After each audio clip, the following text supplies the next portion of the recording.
Assalamualaikum warahmatullahi wabarakatuh. Alhamdulillahirabbil alamin wa bihi nasta'in wa ala umuri dunya waddin wassalatu wassalamu ala asyrafil anbiya'i wal mursalin sayyidina wa maulana Muhammadin wa ala alihi wa sahbihi ajma'in amma ba'd. Puji syukur kehadirat Allah Subhanahu wa taala sehingga kita dapat melakukan pembelajaran secara online melalui media YouTube dengan keadaan sehat walafiat. Semoga salawat serta salam tetap tercurah limpahkan kepada junjungan kita Nabi besar Muhammad Sallallahu Alaihi Wasallam.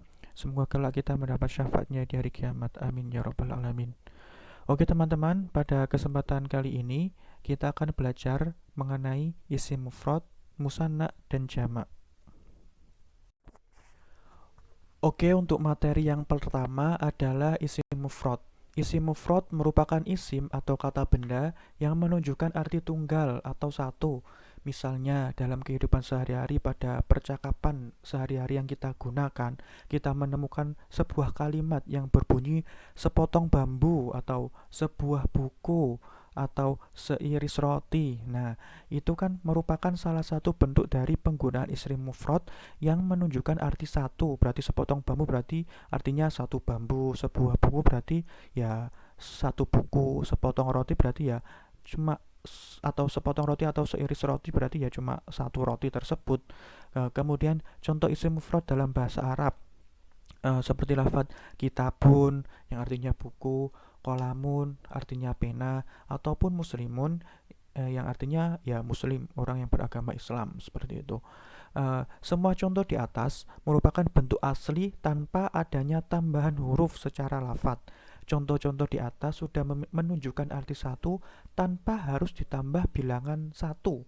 Tetapi jika kita membaca tulisan Arab dan menemukan isim mufrad yang disertai dengan bilangan, maka itu adalah taukid atau penguat yang menunjukkan bahwa jumlah barang tersebut memang benar-benar satu. Nah, contohnya di sini adalah kitabun wahidun yang artinya adalah satu buku. Nah, kata kitabun merupakan isim mufrad tanpa disertai dengan bilangan wahidun itu sudah menunjukkan arti satu. Adapun bilangan wahidun atau kata wahidun di situ fungsinya itu sebagai penguat, sebagai taukid bahwa kitab yang dimaksud adalah jumlahnya itu benar-benar satu. Nah, seperti itu ya, teman-teman. Kemudian contoh dalam Al-Qur'an seperti pada Quran surat Al-An'am ayat 123 yang berbunyi A'udzubillahi minasyaitonirrajim. Bismillahirrahmanirrahim. Wa kadzalika ja'alna fi kulli qaryatin akabira mujrimiha liyamkuru fiha, yang artinya dan demikianlah pada setiap negeri kami jadikan pembesar-pembesar yang jahat agar melakukan tipu daya di negeri itu. Lafadz qaryatin adalah contoh isim mufrad yang terdapat dalam Al-Quran surat Al-An'am ayat 123. Qaryatin yang berarti negeri menunjukkan satu negeri, benar-benar satu negeri, yang menunjukkan kata tunggal atau memiliki arti satu. Nah, itu definisi isim mufrad yang kami sampaikan secara umumnya seperti itu. Kemudian yang kedua adalah isim musanna. Isim musanna merupakan isim atau kata benda yang menunjukkan bilangan ganda atau dua. Misal, dalam percakapan sehari-hari kita menemukan suatu kalimat yang berbunyi dua bungkus nasi atau dua roda, dua tangan, dua kaki, dan lain sebagainya. Itu merupakan salah satu contoh isim musanna atau isim atau kata benda yang menunjukkan bilangan ganda atau dua. Adapun contoh dalam bahasa Arab seperti muslimatani, muslimataini, muslimani, atau muslimaini yang artinya dua orang muslim dan dua orang muslimah. Nah, kaidahnya seperti ini. Pada isim musanna terdapat tambahan alif dan nun atau ya dan nun di akhir kata. Adapun cara merubah dari isim mufrad ke isim musanna adalah sebagai berikut. Kan muslimatani atau muslimah ini tadi kan mufradnya adalah muslimun. Kemudian jika hendak dirubah menjadi isim musanna, maka caranya itu seperti berikut. Yang pertama, pada harokat di bagian akhir di isim mufrad dirubah menjadi fathah. Yang kedua, pada akhir kata tersebut ditambah dengan alif dan nun ataupun ya dan nun, menyesuaikan nanti i'rabnya. Yang ketiga, apabila ditambah dengan ya dan nun, maka huruf ya diharokat dhammah dan huruf nun diberi harokat kasroh. Contohnya, mufrad muslimani atau muslimaini itu kan mufradnya adalah muslimun. Kemudian ketambahan alif dan nun menjadi muslimani yang berarti dua muslim. Nah, muslimun itu kan tadi isim mufrad yang berarti satu muslim. Kemudian ketambahan alif dan nun menjadi muslimani yang berarti dua muslim, atau bisa juga ketambahan ya dan nun di akhir kalimat menjadi muslimaini yang berarti dua muslim. Adapun tambahan alif dan nun digunakan untuk kalimat yang beri'rab rafa atau dhamma. Contohnya ja'a muslimani. Nah, mengapa kok muslimani itu berkedudukan sebagai kalimat yang beri'rab rafa atau dhamma, sedangkan di situ kan tidak ada huruf dhammanya sama sekali di akhir kalimatnya. Nah, kita lihat susunan kalimatnya. Ja'a itu kan sebagai fi'il, sedangkan muslimani itu fa'ilnya. Fi'il itu kata kerja, sedangkan fa'il itu subjeknya atau orang yang mengerjakan pekerjaan tersebut. Ja'a datang, siapa yang datang? Muslimani, dua muslim. Nah, muslimani di situ kan sebagai fi'il.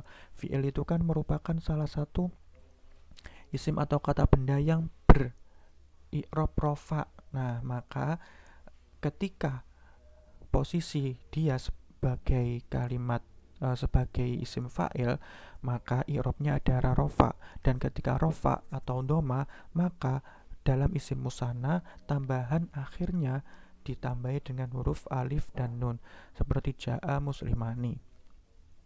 Ja'a teko, kalau dalam makna pekon, ja'a teko sapa muslimani wong muslim loro. Nah, seperti itu. Kemudian adapun tambahan ya dan nun digunakan untuk kalimat yang beri'rab nasab dan jar. Contohnya, marartu bi muslimaini atau ra'aitu muslimaini. Nah, marartu bi muslimaini. Muslimaini di situ kan kedudukannya sebagai jar majrur. Mengapa? Karena sebelumnya terdapat huruf jar yakni ba. Jadi marartu lewatan sapa ingsun bi muslimaini kelawan wong muslim loro. Kemudian ra'aitu muslimaini. Ra'aitu muslimaini lah. Muslimaini pada kalimat tersebut berkedudukan sebagai objek atau maf'ul. Kalau objek atau maf'ul kan i'rabnya nasab. Nah, oleh karena itu tambahannya ketika isim musanna pada akhir kalimat diberi tambahan ya dan nun. Jadi marartu bi muslimaini, ra'aitu muslimaini, ra'aitu ningali sapa ingsun muslimaini ing muslim loro, ing wong muslim loro. Nah, di situ kan i'rabnya nasab dan jar. Oleh karena itu tambahan pada akhir kalimat ketika dimusannakan atau pada isim musanna yakni ya dan nun ketika i'rabnya itu nasab dan jar. Nah, jadi itu tergantung ya kedudukan kalimatnya, susunan kalimatnya seperti apa, nanti menyesuaikan seperti itu. Nah, yang ketiga adalah isim jamak. Isim jamak merupakan isim atau kata benda yang menunjukkan arti banyak dan lebih dari dua. Dalam percakapan bahasa Indonesia sering kita jumpai seperti ucapan cap tiga jari, para siswa, warga-warga, itu kan menunjukkan arti jamak yang lebih dari dua. Nah, adapun isim jamak ini dalam bahasa Arab terbagi menjadi tiga bagian. Yang pertama adalah jamak muzakkar salim. Isim jamak muzakkar salim digunakan untuk menunjukkan isim atau kata benda yang berjenis kelamin laki-laki. Nah, adapun cara membuatnya adalah yang pertama, huruf akhir pada isim mufrad diharokat dhamma dan ditambah dengan wawu dan nun ketika marfu atau beri'rab rafa yang tandanya dhamma. Contoh, nah isim mufradnya kan muslimun. Ketika i'rabnya itu marfu atau rofa, maka dia ketambahan wawu dan nun di akhir kalimatnya menjadi muslimuna. Contoh di situ adalah ja'a muslimuna. Seperti tadi ya, kurang lebihnya artinya ja'a datang, siapa yang datang? Muslimuna para orang muslim. Nah, di situ para orang muslim menunjukkan arti jamak. Nah, ja'a di situ sebagai fi'il atau kata kerja, sedangkan muslimuna adalah fa'ilnya atau orang yang mengerjakan kerjaan tersebut, orang atau subjeknya. Nah, fa'il kan tadi kan sudah dijelaskan di slide sebelumnya bahwa fa'il itu kan merupakan isim marfu atau isim yang tandanya yang dibaca rofa. Nah, ja'a muslimuna merupakan contoh jamak muzakkar salim. Di situ muslimuna jamak muzakkar salim yang menunjukkan arti laki-laki. Ketika isim rofa, ketika marfu atau i'rabnya rofa, maka tandanya di akhir kalimatnya itu ditambah dengan huruf wawu dan nun. Seperti contoh itu tadi, ja'a muslimuna. Kemudian yang kedua, ketika huruf akhir pada huruf akhir isim mufrad diharokat kasroh dan ditambah dengan ya dan nun ketika nasab dan jar. Nah, ketika nasab atau i'rabnya nasab dan jar, maka tambahan pada akhir huruf mufrad itu ditambah dengan ya dan nun.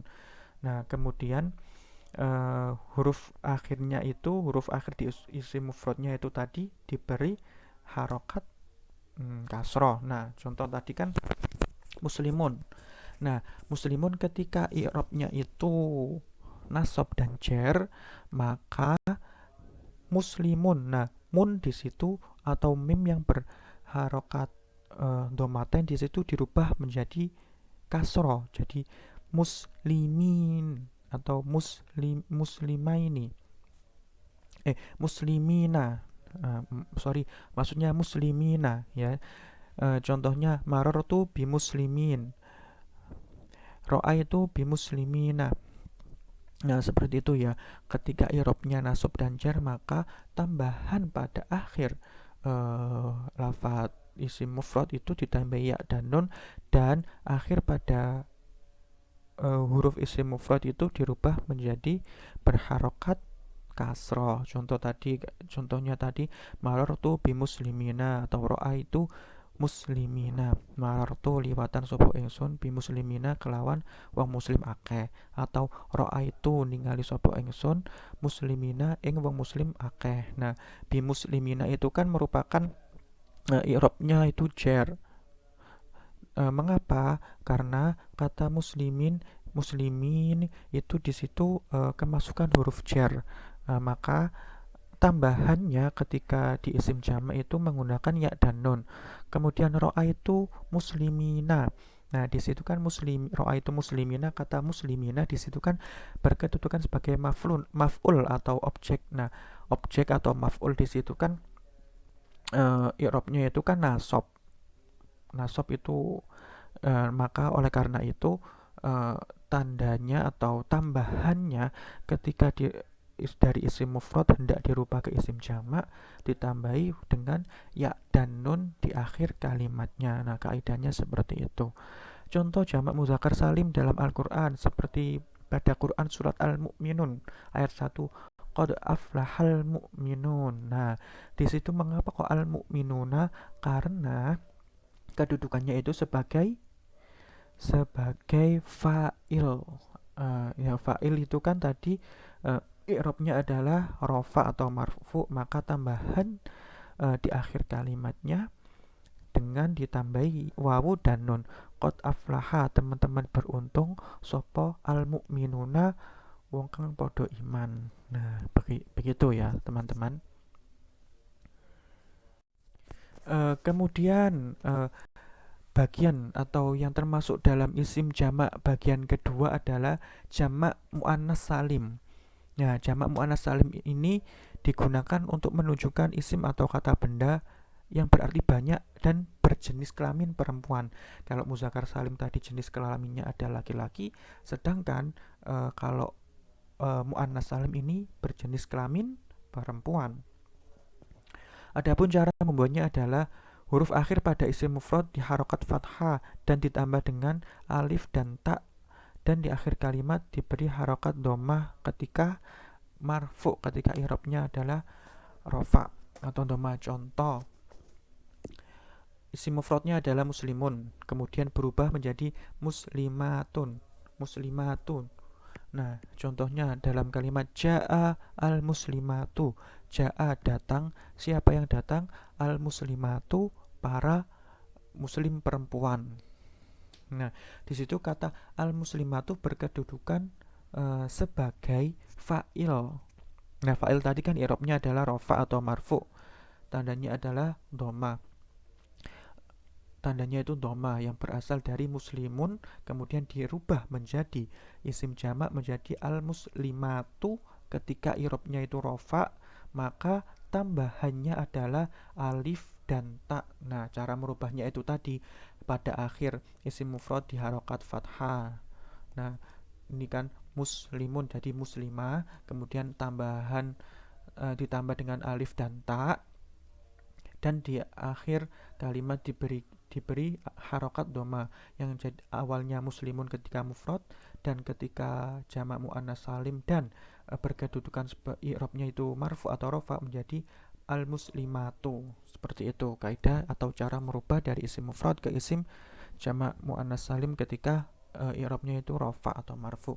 Yang kedua, huruf akhir pada isim mufrad diharokat fathah dan ditambah dengan alif dan ta, dan di akhir kalimat diberi harokat kasroh ketika nasab dan jer. Nah, tadi ketika rofa pada harokat akhirnya diberi harokat doma.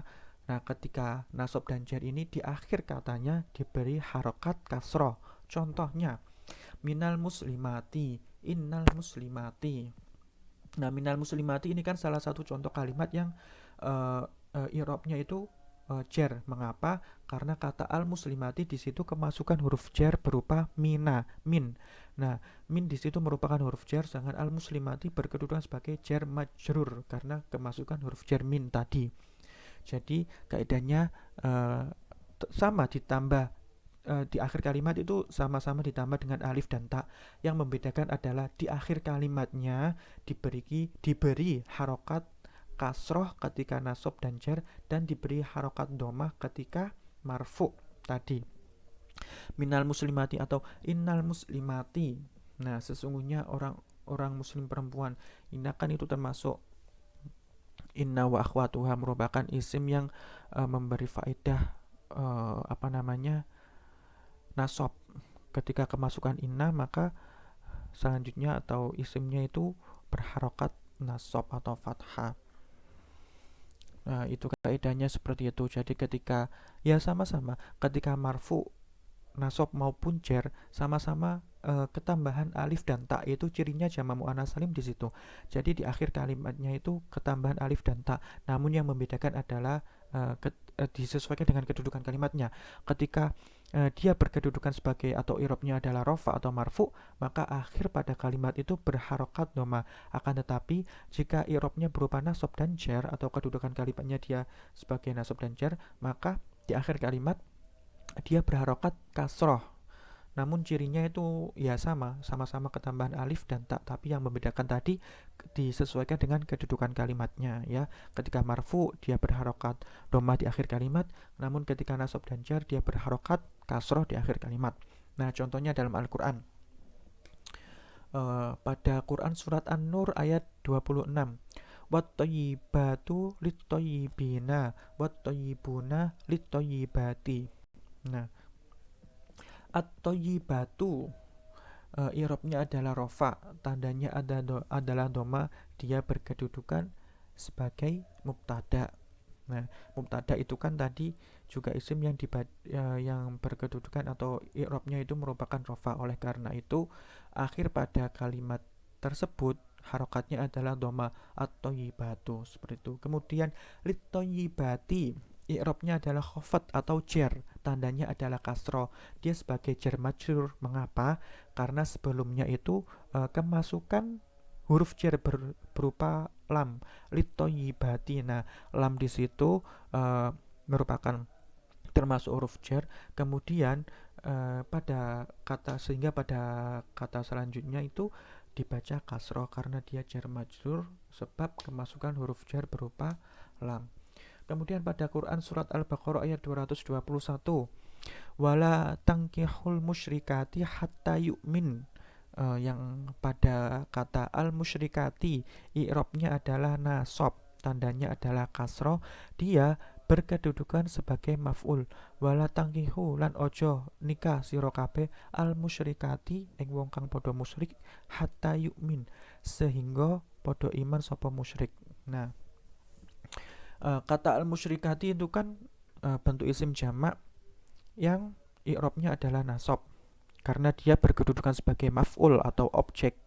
Nah, maf'ul itu tadi i'rabnya adalah nasab, tandanya yakni fathah. Tandanya adalah kasroh. Karena di akhir kalimat dia kemasukan atau di akhir kalimat dia itu tadi berharokat kasroh. Wala tanghihul musyrikati hatta yu'min. Nah, tandanya adalah kasroh, i'rabnya adalah nasab, seperti itu. Oke, selanjutnya bagian isim jamak yang ketiga adalah jamak taksir. Nah, jamak taksir ini tidak ada rumus tertentu dalam pembentukannya, tidak ada kaidah-kaidah tertentu, tidak ada cara atau metode tertentu dalam merubah dari isim mufrad ke jamak taksir. Karena memang jamak taksir ini benar-benar kita mengikuti percakapan orang Arab. Nah, cara untuk mengetahuinya adalah dengan cara simai atau mengikuti dan mengetahui perkataan atau percakapan orang Arab. Contoh, kitabun itu kan mufrad. Kemudian jika jamak taksir menjadi kutubun. Rasulun mufrad. Ketika jamak taksir menjadi rusulun. Jabalun mufrad. Ketika jamak taksir menjadi jibalun. Malun mufrad. Ketika jamak taksir menjadi amwalun. Nah, contohnya itu gampang saja. Tadi kan sudah diberikan tanda-tanda, sudah kami jelaskan tanda-tanda ketika jamak mudzakkar salim itu seperti apa, jamak muannats salim itu seperti apa. Nah, apabila tanda-tanda di jamak mudzakkar salim dan jamak muannats salim itu tidak ada, maka sudah dipastikan itu merupakan isim jamak taksir. Tadi kan salah satu tandanya isim jamak muannats salim kan penambahan alif dan ta. Nah, apabila perubahan kalimat dari isim mufrad ke jamak dan tidak ada tambahan alif dan ta atau tidak ada tambahan ya dan nun atau waw dan nun, nah itu merupakan bentuk dari isim mufrad. Contoh, rasulun yang mufradnya adalah rasulun, mufradnya adalah rasulun, kemudian jamak taksirnya itu rusulun. Di situ kan tidak ada tambahan, di akhir kalimatnya kan tidak ada tambahan ya dan nun ataupun wawu dan nun ataupun alif dan nun. Nah, itu sudah dipastikan dia adalah isim jamak taksir karena dia tidak ada tanda-tanda itu tadi, tidak kemasukan tanda muannats salim atau jamak mudzakkar salim. Nah, itu berarti dia kedudukannya atau dia sebagai isim jamak taksir karena tidak memiliki tanda-tanda atau tidak ada, memang jamak taksir ini tidak ada tanda-tanda tertentu, tidak ada ciri khusus tertentu, tidak ada rumus tertentu. Kita mengikuti saja perkataan atau ucapan dari orang-orang Arab seperti itu. Jadi tidak ada kaidah-kaidah yang paten untuk menentukan atau untuk merubah dari mufrad ke jamak taksir karena memang benar-benar kita patokannya ya perkataan orang Arab, ucapan orang Arab seperti itu. Jadi kita harus tahu perkataan mereka itu seperti apa ketika merubah dari mufrad ke jamak taksir. Nah, itu definisi dari jamak taksir. Tandanya itu gampang saja ya. Ketika ketambahan alif dan ta berarti dia, ketika di akhir kalimat dia ketambahan alif dan ta berarti dia muannats salim. Ketika ketambahan wawu dan nun atau ya dan nun berarti dia jamak mudzakkar salim. Nah, ketika tidak ada tanda-tanda itu atau ciri-ciri itu, ya berarti dia termasuk dalam jamak taksir apabila ada perubahan dari mufradnya loh ya. Seperti kitabun berubah menjadi jamak taksir menjadi kutubun. Nah, itu kan tidak ada tanda-tanda isim mufrad. Itu kan tidak ada tanda-tanda isim jamak mudzakkar salim ataupun muannats salim. Jadi dia termasuk dalam kategori isim jamak taksir seperti itu. Contoh dalam Al-Qur'an. pada Quran surat Al-Baqarah ayat 91 yang berbunyi A'udzubillahi minasyaitonirrajim. Bismillahirrahmanirrahim. Qul falima taqtuluna anbiya Allahi min qablu in kuntum mu'minin. Kata anbiya adalah jamak taksir dari nabi, yang mana isim mufradnya itu nabiyun, kemudian isim jamak taksirnya berubah menjadi anbiya. I'rabnya adalah nasab, tandanya fathah. Nah, bentuknya di sini adalah jamak taksir dan berkedudukan sebagai maf'ul. Nah, seperti itu. Jadi eh, kalau isim jamak muannas salim atau mudzakkar salim tadi kan ada kriterianya. Ketika ketika atau pada jamak taksir ini tidak ada kriteria atau kaidah-kaidah khusus seperti itu. Jadi kita ya menyesuaikan pada perkataan orang Arab saja. Seperti contoh tadi, Ambiya yang mufradnya adalah nabi, kemudian ketika jamak taksir berubah menjadi Ambiya, seperti itu. Nah, oke teman-teman, mungkin ini materi yang bisa kami sampaikan. Kurang lebihnya mohon maaf. Apabila ada pertanyaan atau ada yang kurang jelas, nanti bisa ditanyakan di kolom komentar. Nah, ini ada sedikit kutipan, kami mengutip dari salah satu hadis Nabi. Jika seseorang berpergian dengan tujuan mencari ilmu, maka Allah akan menjadikan perjalanannya seperti perjalanan menuju surga. Semoga dengan kita menuntut ilmu walaupun via YouTube, via virtual, tetap diberi atau diganjar oleh Allah sebagai amal soleh, sebagai amal baik kita, yang merupakan sebagai sarana kita berjalan atau menuju surganya Allah. Terima kasih. Kurang lebihnya mohon maaf. Wal afu minkum. Wassalamualaikum warahmatullahi wabarakatuh.